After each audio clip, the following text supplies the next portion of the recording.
Magandang araw po. Magpapatuloy tayo sa ating ginagawang pag-aaral sa mga utos ng Panginoong Kristo, ang mga batas sa kaharian ng Diyos at ang aralin para sa mga alagad na siyang humuhubog sa atin sa wangis ng Diyos at ng Panginoong Kristo. At ang teksto natin sa pagkakataong ito ay matatagpuan sa Mateo 6:19 hanggang 21. Basahin ko po. Mateo 6:19 hanggang 21. Huwag kayong mag-impok ng mga kayamanan dito sa lupa. Dito'y may naninirang insekto at kalawang at may nakakapasok na magnanakaw. Sa halip, mag-impok kayo ng kayamanan sa langit, doon ay walang naninirang insekto at kalawang at walang makakapasok na magnanakaw. Sapagkat kung saan naroon ang iyong kayamanan, naroroon din ang iyong puso. May dalawang bagay na tila pautos na sinabi ang Panginoon dito. Ang sinabi niya na huwag at ang sinabi niya na dapat gawin. So doon tayo sa positibo na kung saan ay sinabi niya, mag-impok kayo ng kayamanan sa langit. So yan po ang pamagat natin sa ipinapalagay na 16 na utos ng Panginoong Jesucristo. Mag-impok ng kayamanan sa langit. Mag-impok ng kayamanan sa langit. Nais kong magpasimula sa katanungan ito. May plano ka ba? Mabuti yan. Ano ang nakikita mong kinabukasan para sa iyong sarili?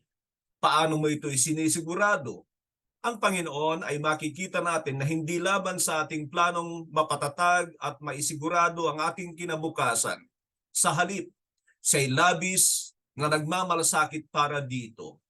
Alam natin na ang kinabukasan ay isa sa labis na pinag-iisipan ng isang tao. Marami siyang ginagawa upang mapaghandaan ito upang mapatatag. Ganun pa man, kung minsan ay tila inaabot ito ng kamalasan, disgrasya o sakuna. Sa bagay na ito, ang Panginoon ay inutusan niya ang kanyang mga tagasunod sa isang pamamaraan kung paano siguraduhin ang kanilang impok para sa kanilang magandang kinabukasan. Pansinin na dito sa ating teksto, ang Panginoong Hesus ay nagbigay ng tuntunin o utos para sa ating mga mananampalataya kung paano natin hawakan ang ating makamundong kayamanan. Mapapansin natin sa kanyang sinabi na merong dapat gawin at merong hindi dapat gawin at parehong may kabayaran. Ulitin ko po yung sinabi niya. Huwag kayong mag-impok ng kayamanan dito sa lupa. So meron siyang sinasabi na hindi dapat gawin. At pagkatapos ay sinabi niya, dito'y may naninirang insekto at kalawang at may mga nakakapasok na magnanakaw.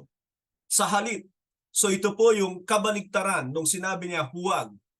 At ang nais ng Panginoon ay ito naman ang gawin natin. Sa halip ay mag-impok kayo ng kayamanan sa langit, do'y walang naninirang insekto at kalawang at walang makakapasok na magnanakaw.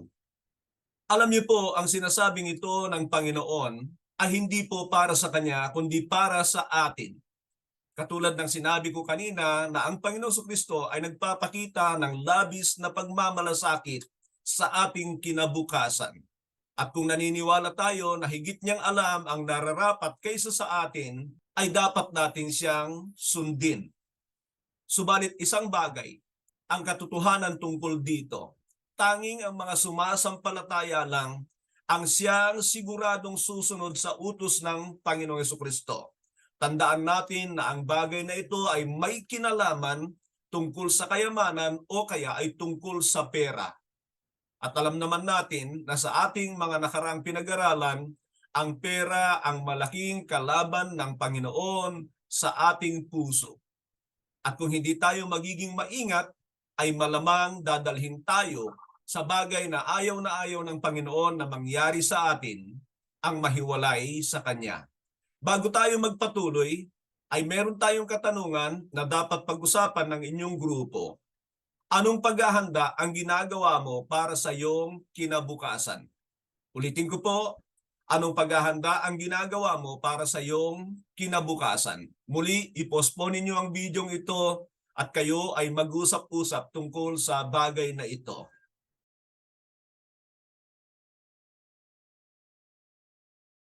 Magbabalik po tayo at kung papansinin po ninyo, habang tayo'y nag-aaral sa ngayon ay makikita ninyo na ang ating mga kasagutan, ang ating mga ibinahagi ay magpapakita kung ano talaga ang ating pagkatao. Kung tayo ba ay sumasampalataya o hindi, kung tayo ba ay makamundo o hindi.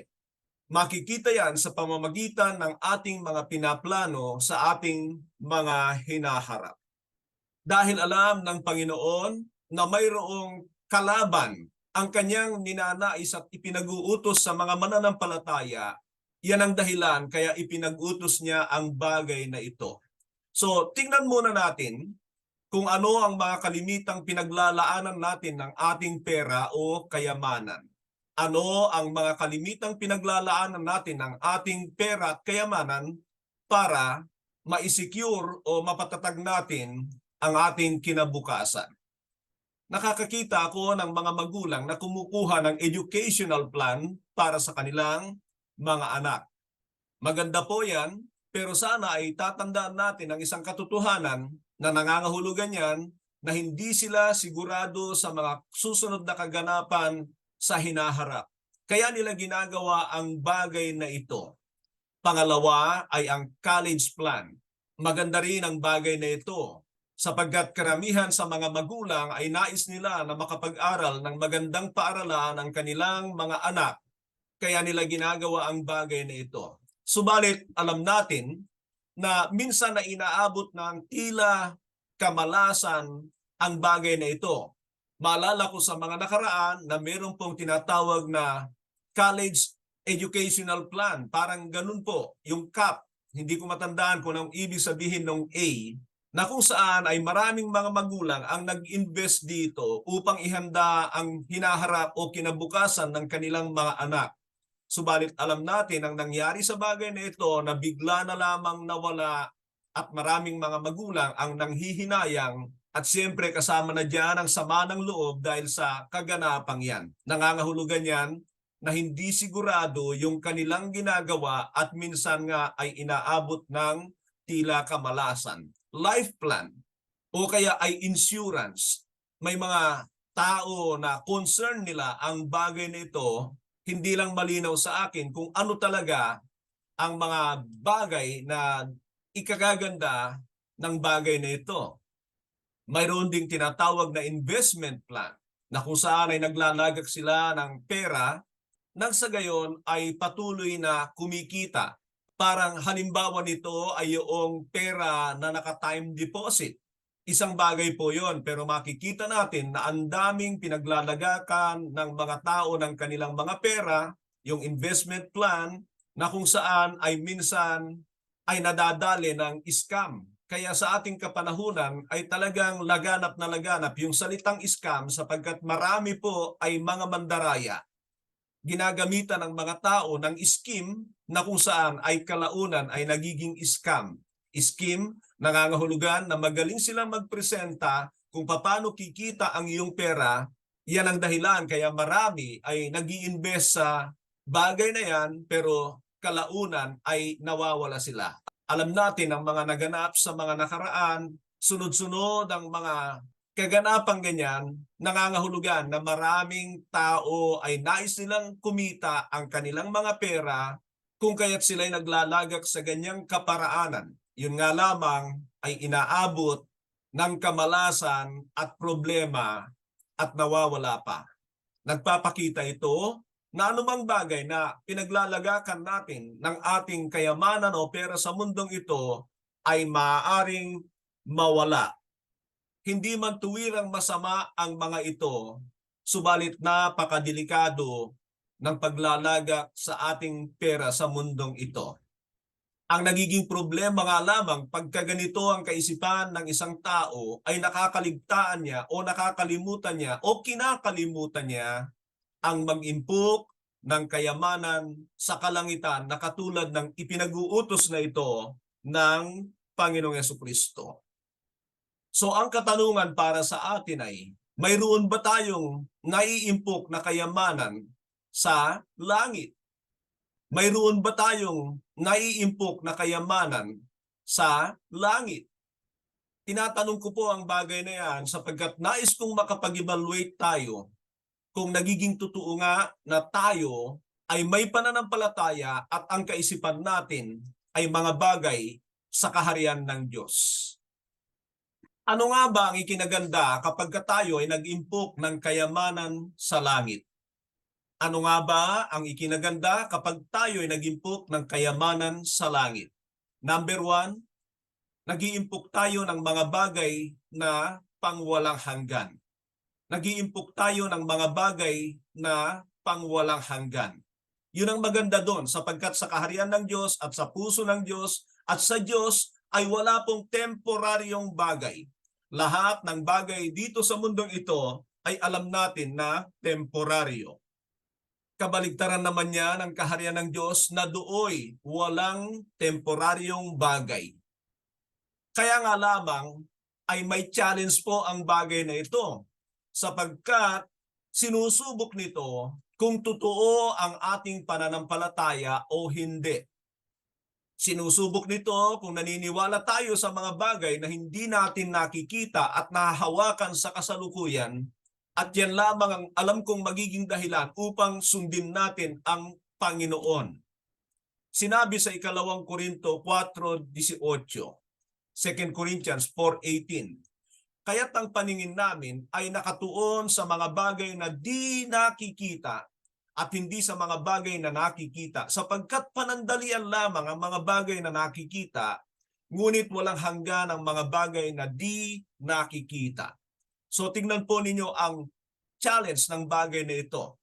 Sinabi ni Apostol Pablo na yung mga bagay na nakikita natin ang anumang bagay sa mundong ito, ang ating kayamanan, ang ating mga pera at nangangahulugan niya na yan ay mga temporaryong bagay. At pagkatapos ay sinabi niya na ang mga pangwalang hanggan ay ang mga bagay na di nakikita at ito yung nasa kaharian ng Diyos sa langit. Kaya't kapag ang isang tao ay walang totoong pananampalataya, hindi niya magagawa ang bagay na ito. Kahit sabihin pa natin mananampalataya siya o kaya ay tawagin natin siyang tagasunod ng Panginoon. Pero sa bagay na ito ay makikita natin kung yan ay makatotohanan sa Kanya. Lalo na higit na ito ay may kaugnayan sa pera na maaari niyang alisin ang ating puso sa Diyos. Tandaan natin ang sinabi ng Panginoon, heaven and earth shall pass away. Heaven, nangangahulugan yung atmospheric heaven at maging yung kaharian ng Diyos pagdating ng araw ay mawawala sapagkat maglalagay siya ng bago. Subalit, ang mga salita ng Panginoon ay magaganap at magaganap. Kaya nga kung may totoo tayong pananampalataya, ay siguradong gagawin natin ang bagay na ito. Ang ating pangalawa ay inilalagak natin ang ating puso sa langit. Sinabi nga ng Panginoon sa talatang 21, sapagkat kung saan naroon ang iyong kayamanan, naroon din ang inyong puso. Isa na namang bagay na nagpapahayag ng katotohanan. Kung nasaan daw ang ating kayamanan, naroon ang ating puso. Nangangahulugan yan na kung nandito ang ating puso sa mundong ito, nandito ang focus natin, nandito ang kaisipan natin, nandito ang ating puso. At ang totoo nga, kapag tayo ay naglagak ng ating kayamanan sa langit, minsan ay kinakalimutan na natin dahil sobrang kampante tayo. Pero yan ay ginagawa lang ng totoong mananampalataya. Alam po ninyo mga kapatid, ito ang pinakamatinding challenge kung kaya't nais ng Panginoon na gawin natin ang kanyang utos na maglagak o magimpok ng kayamanan sa langit.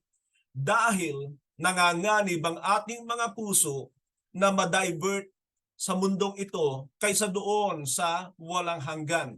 Pag nandito ang puso mo, hindi mo mamahal ang Diyos ng totohanan. Iyan ang pinakamatinding panganib ng bagay na ito. Malala ko yung rich fool sa chapter 12 ng Lucas na kung saan ay nagplano siya sa kanyang buhay, ang dami niyang pinangarap sa kanyang buhay sa mundong ito. Hanggang sa tila pinagpala ang kanyang mga ginawa na kung saan ay sobra-sobra ang kanyang nagiging ani.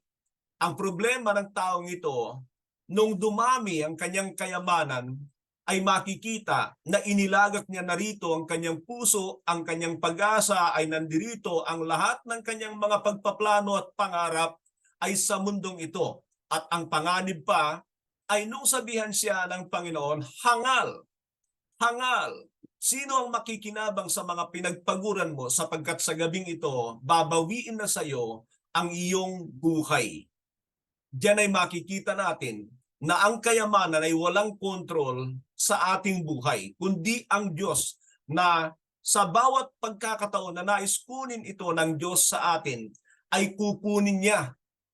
Hindi sukatan ang anumang bagay na meron tayo para humaba ang buhay natin.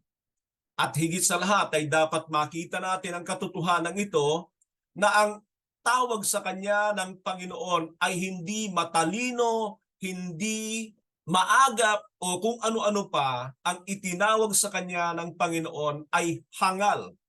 Hangal, you fool. Sino ang makikinabang sa mga pinagpaguran mo? Tila sa bagay na yan ay pinutol ng Panginoon ang kanyang buhay sapagkat nakita ng Diyos na natatalukbungan na ang kanyang puso para hanapin ang Diyos. Malala ko ang sinabi ng Ecclesiastes, huwag kang magpakasama at baka putulin ng Diyos ang iyong buhay. At yan ay tila naganap sa taong ito. Binigyan ng Panginoon ng hangganan ang kanyang buhay sa pagkakataong yon.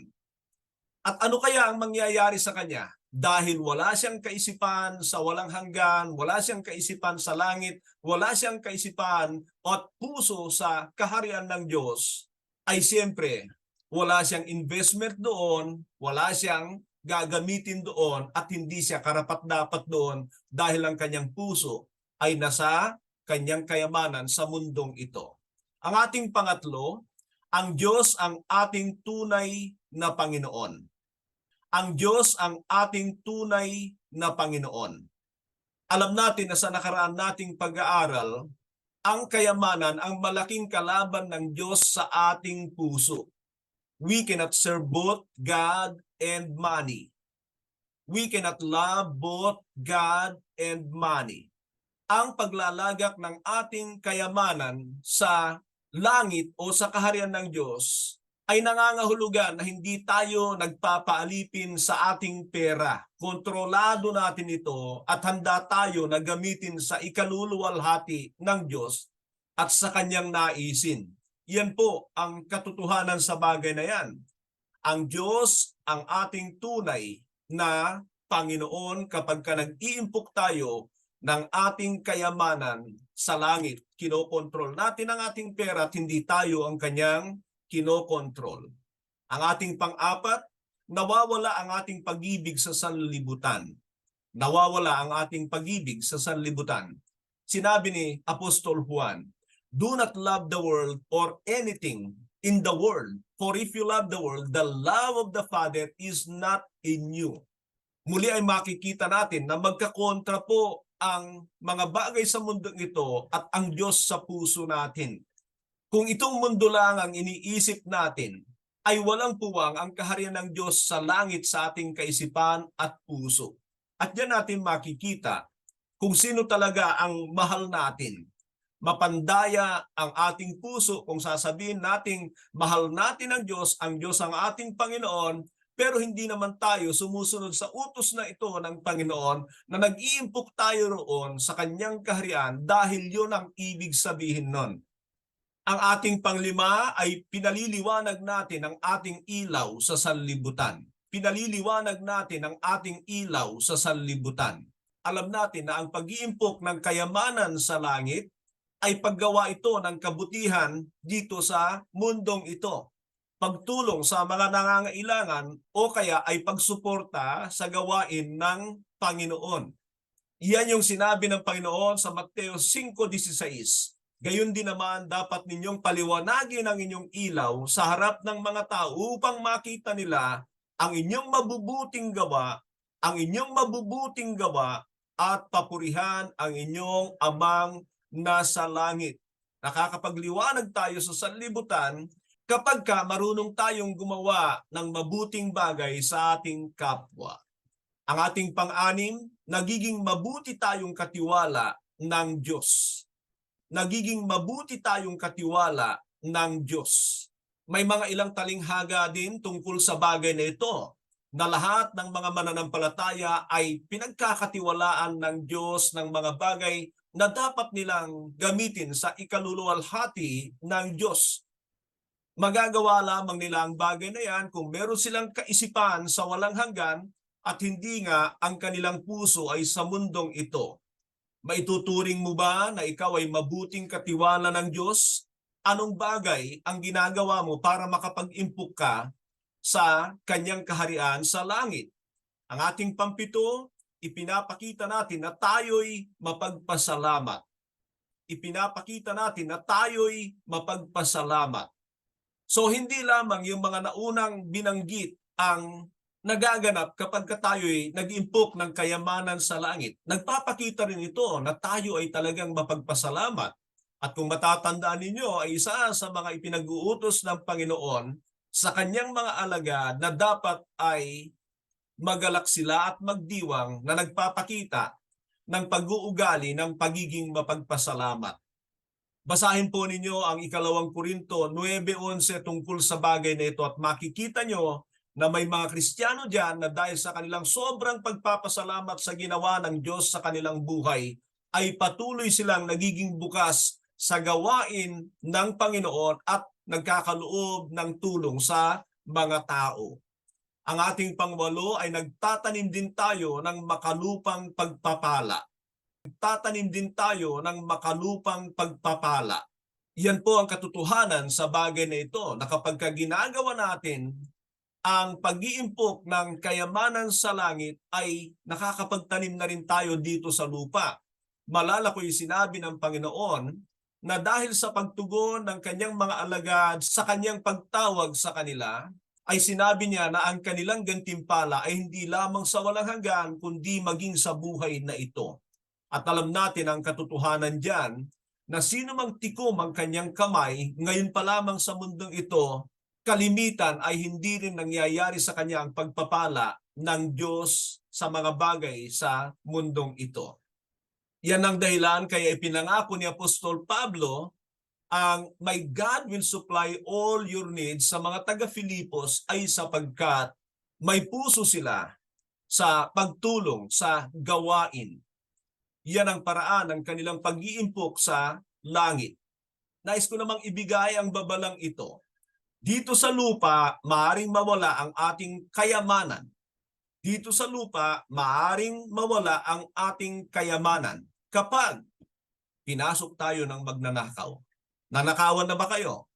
Mayroon na po akong mga karanasan sa ganyan. At alam natin na kahit ano ang pag-iingat mo, ay pag pinasok yan ng magnanakaw, siyempre hindi magpapaalam yan. Ang mahirap pag yan ay nawala, makikita mo na ang iyong puso ay napupuno ng sama ng loob. Lalo na kapag talagang ang ating kayamanan ay inilalagak natin sa mundong ito. Kapag nagkasunog, nakakita na ako ng mga nasunugan, talagang kawawa sila, kailangan nila ng tulong. O kaya baka ikaw ay naranasan mo na rin ang bagay na ito. Pero ang totoo, mas higit ito kapag nangyari sa atin, sapagkat lahat, maging ang ating mga basura sa ating bahay, ay talagang mawawala. Pero hindi natin mayalis ang katotohanan na nagaganap ang bagay na ito ng parang aksidente na siyang dahilan para mawala ang ating kayamanan sa mundong ito. Kapag nagkalindol, alam natin na maraming bumabagsak na gusali. Naganap noong 1990, kung hindi ako nagkakamali, ang malakas na lindol na maraming bumagsak na gusali sa Baguio, ganun din dito sa Manila. At alam natin na sa kaganapang yan ay talagang maraming mawawala, katulad ng investment sa ating mga gusali. Ang isa pa ay kapag nalugi ang bangko, inaasahan natin na kapag tayo ay nagbabangko, parang secured ang ating pera. Pero ang katotohanan ay maraming bangko ang nagsasara. Kalimitan ay nagkakaroon ng panic pag ganyan. Gustong i-withdraw ng mga tao ang kanilang pera, Pero kapag sinabi ng bangko na yan ay nalugi, halos wala na silang karapatan para bayaran pa. At nangyayari ang katotohanan yan at nakita natin na nangyari na ito sa marami. Kapag nagkaroon ng tsunami, alam ko na maging dito sa Pilipinas ay nagaganap ang mga bagay na ito at nakita natin ang nangyari sa Japan nung mga nakaraan na dinaan nito ng tsunami at para rin itong sunog na talagang uubusin ang lahat at napakamapanganib pa sa buhay. Kapag nagkaroon ng digmaan, siguro ay hindi lingid sa atin ang mga kaganapan sa panahong ito, ang digmaan sa Israel, sa Gaza. Nakikita ninyo yung mga gusali, buwasak lahat, kailangan nilang tumakas para maiwasan ang kamatayan at alam natin na yan ay nangyayari rin sa Russia at saka sa Ukraine. Ibinibigay ko sa atin ang mga halimbawang ito para makita natin na totohanan. Yan ay nagbibigay ng babala sa atin kapag nagkakaroon ng ipu-ipo o kaya ay mga malalakas na bagyo. Totoo ba ang bagay na ito dito sa Pilipinas ay nagkaroon ng Yolanda, grabe ang sinapit ng mga tao, inilipad lahat, halos mahugot ang kanilang mga bahay, maraming mga namatay at doon naman sa Amerika ay yung Katrina na ang daming buhay at lumubog ang mga kabahayan nila. So nagaganap po ang katotohanan ito. Kasama na rin dyan ang mga terorista, ang mga hold-upper, ang mga aksidente, ang mga baha. Nangyari ito sa Ondoy, sa Marikina at higit sa lahat ay ang kamatayan na talagang dumarating at dumarating sa buhay nating mga tao. Sa ngayon ay sasabihin ko naman kung paano tayo makapag-impok ng kayamanan sa langit. Ang mga ilan dito ay nababanggit ko na kanina pa, pero nais kong maunawaan natin na ang pag-iimpok sa langit ay hindi lamang sa pagbibigay sa ating mga lokal na iglesia. Unawain natin na anumang gawa na pagsunod gamit ang ating mga pag-aari ay pag-iimpok sa langit basta't ang ating motibo ay ganapin ang layunin ng Diyos. Halimbawa, pag nagbigay sa pangangailangan ng iba. Malala nyo yung mayaman na lumapit sa Panginoon na sinabihan ng Panginoon, "Go sell your possessions and give it to the poor so that you may have treasure in heaven." 19:21 po yan ng Mateo. Pangalawa ay kapag nagkaloob sa pagpapalaganap ng mabuting balita, nabanggit ko ang Filipos 4:17 hanggang 19 kanina na kung saan ay ipinapangako ni Apostol Pablo ang matinding pagpapala ng Diyos sa kanila dahil sila ay sumusuporta kay Pablo sa pagpapalaganap ng mabuting balita. Meron ding sinabi ang Panginoon na ganito, "Use worldly wealth to gain friends," na nangangahulugan yan na ang ating kayamanan ay magdadala ng mga tao sa kaharian ng Diyos kung gagamitin natin ang mga ito para doon. Ang isa pa ay pagkakaloob o pagsuporta naman sa manggagawa ng Diyos. Ganito ang sabi ng Roma 12:13. "Tumulong kayo sa mga nangangailangan na mga kapatid at patuloyin ninyo ang mga taga-ibang lugar." Pero kung titingnan natin, ang sinasabing ito ni Pablo ay tungkol ito sa mga mananampalataya na kailangan ay tumulong tayo sa mga nangangailangan at kung merong mga misyonary o kaya ay mga manggagawa ng Panginoon ay kailangan din silang tulungan. At siyempre marami pang iba na paraan ng pag-iimpok ng kayamanan sa langit.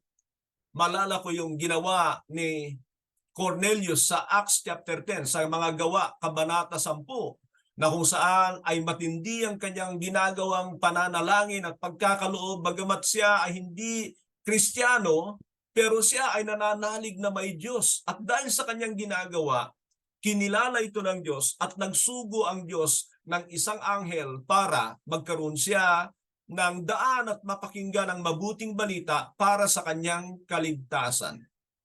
Ang punto ko diyan ay kinikilala ng Diyos ang ating mga mabubuting gawa.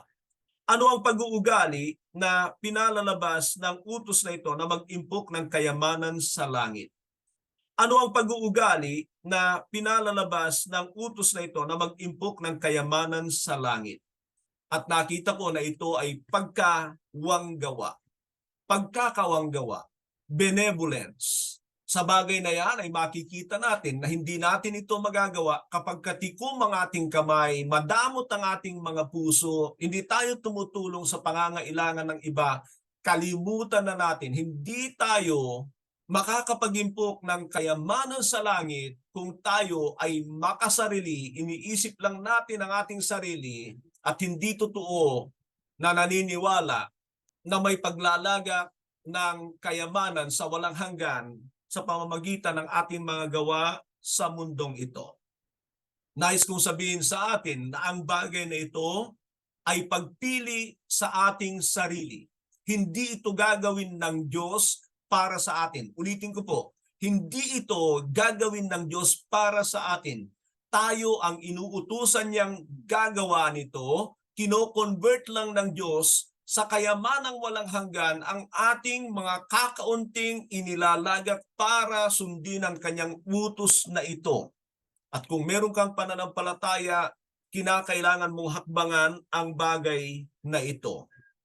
Para sa ating pagwawakas, nais kong iyuko mo ang iyong ulo, ipikit mo ang iyong mga mata para pakinggan ang mga katanungan ito upang makita mo ang iyong sarili. Iniisip mo bang makatulong sa iba, lalo na sa mga kapuspanad?